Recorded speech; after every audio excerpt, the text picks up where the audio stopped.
Hey, it's Lisa Ryan, Chief Appreciation Strategist at Grategy. Welcome back to another episode of Thank You Very Much, where we talk about gratitude strategies to create a workplace culture that works, that rocks, like my new book. But today we're going to focus on the chapter that is leaders' role in employee engagement. Because you've heard it several times, it's almost cliche now that people don't leave their job, they leave their manager. I recently read a study that actually showed that it takes a 20% increase in compensation to woo away an engaged employee, while you can get a disengaged employee for next to nothing.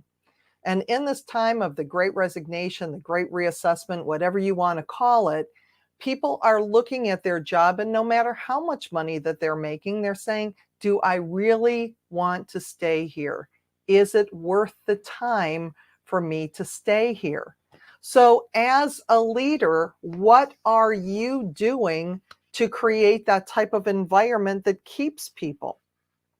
It's creating that culture where people want to stay and building that trust with your employees.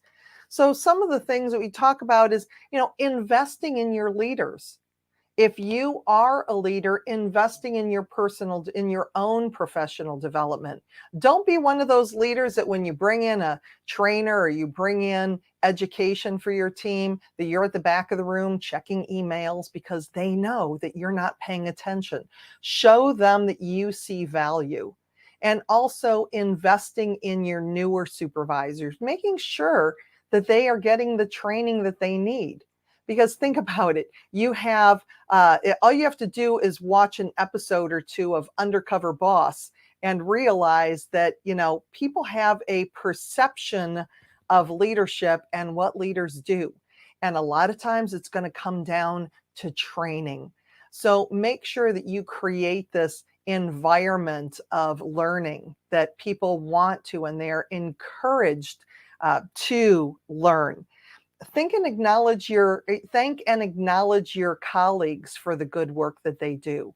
A lot of times as leaders, you focus on that everything's going, when things are going bad, that's when you focus on and acknowledge things. Instead, look for ways to catch your people in the act of doing things well.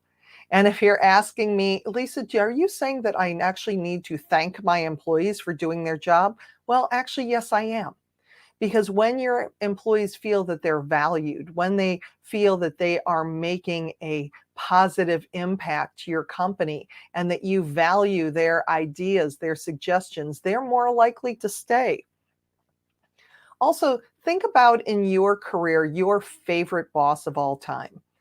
For me, it was when I was in the welding industry, my boss, Dale Everetts, and I've actually dedicated one of my books to Dale. My manufacturing engagement book was dedicated to him. He shows up again in a chapter, actually in this chapter in the book, because the thing with Dale is that he was there for me when I needed him. He celebrated with me when things were going well. He talked me off the ledge when they weren't, and he allowed me to express myself really however I needed to in whatever colorful language that I chose to use, depending on the day that it was. So Dale was always there for me. And so when I think about, favorite boss of all time, that's him. Now, on the other hand, the worst boss of all time, I simply refer to as he who shall not be named. Why? Because I am she who does not want to be sued. But that was the person who only wanted to hear what they wanted to hear. You couldn't bring any bad news to them. You didn't feel protected. They didn't have your back. So think about the positive traits of the managers that you have reported to you in your career, and what can you do to replicate that? What can you do to copy those actions to become more of that type of leader? Also, it's really important too to figure out what your turnover rate is. Until you put pen to paper, you may have no idea what those employees walking out the door are costing you. And actually, in that chapter, there's a whole bunch of calculations so that you can put pen to paper and figure it out, which would be totally boring if I went through that on this video. But sometimes that's surprising. There's numbers anywhere from it cost you $6,500 on average by the time that person walks in the door for the first time, to 1 year compensation and up to 4 or 5 times that person's compensation is what it's costing you to find a new employee.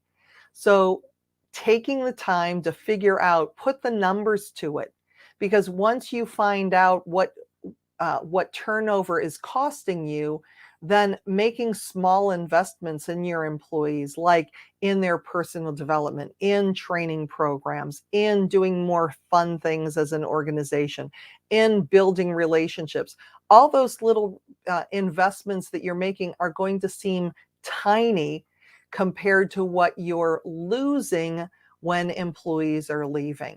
And again, as employees are really reassessing, do they want to stay with your organization or not? This is probably a really good time to do that.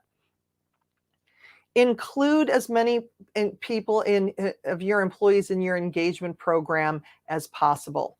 I have one client, and they actually put together an employee experience committee where it was different employees from different departments, and their goal was to find out exactly what the employees wanted. And you get kind of scared of that, right? Like, oh, they're going to want a 3-day week and $20 more an hour. And no, what they found is that employees wanted to listen to music. They want these little things that cost the company no time, no money, but it made the employees happy.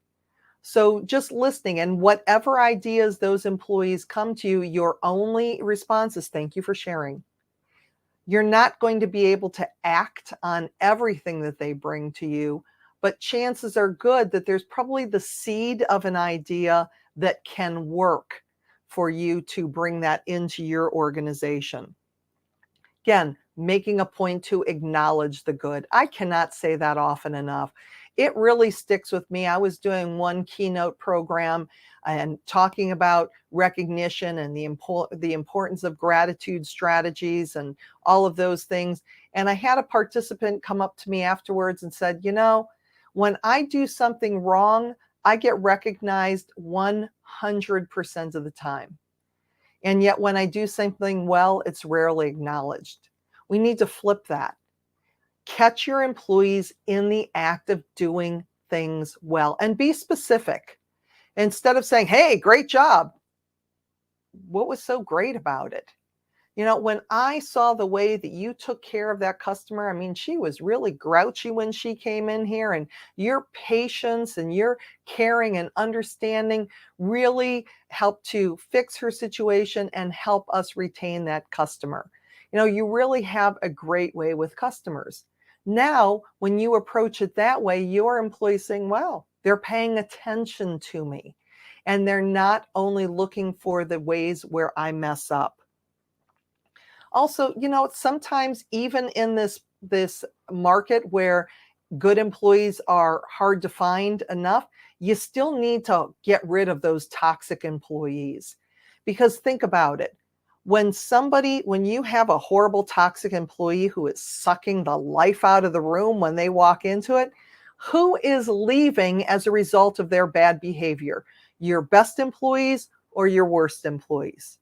It's your best employees. You think that you can't survive with that extra body, or the fact that maybe that person is productive or they're a great salesperson or whatever it is. But if they're costing you your workplace culture, you got to figure out a way to get them out of there. Of course, with all the proper documentations, of course, you don't illegally terminate them. But as an organization, look for ways that you can create that culture of transparency. Sharing the good, the bad, and the ugly.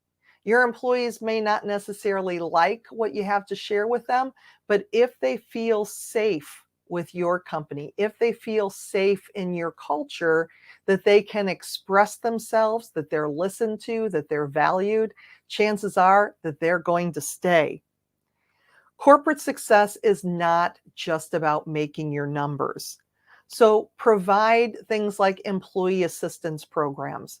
With the pandemic the last couple of years, we've been seeing so many more cases of depression and isolation and all of those things that go along with it, that to provide the resources for employees who are going through challenging times will not only demonstrate to them that you appreciate them, but it will also show your other team members that you take care of your employees and you have their backs. And finally, don't tolerate bad behavior from your managers. I don't care how great you think that that person is. They're your buddy, they're your golf buddy, whatever it is. If there's high turnover with a particular manager, there's a good chance that it's that manager.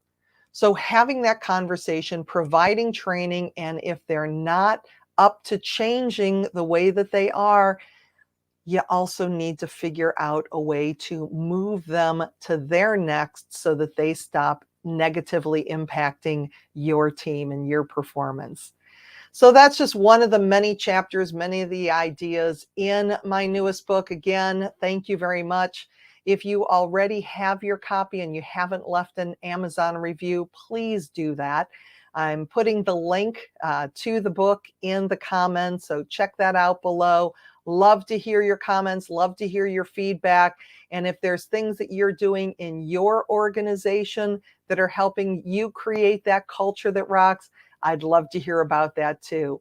I'm Lisa Ryan, and I appreciate you. Thank you very much.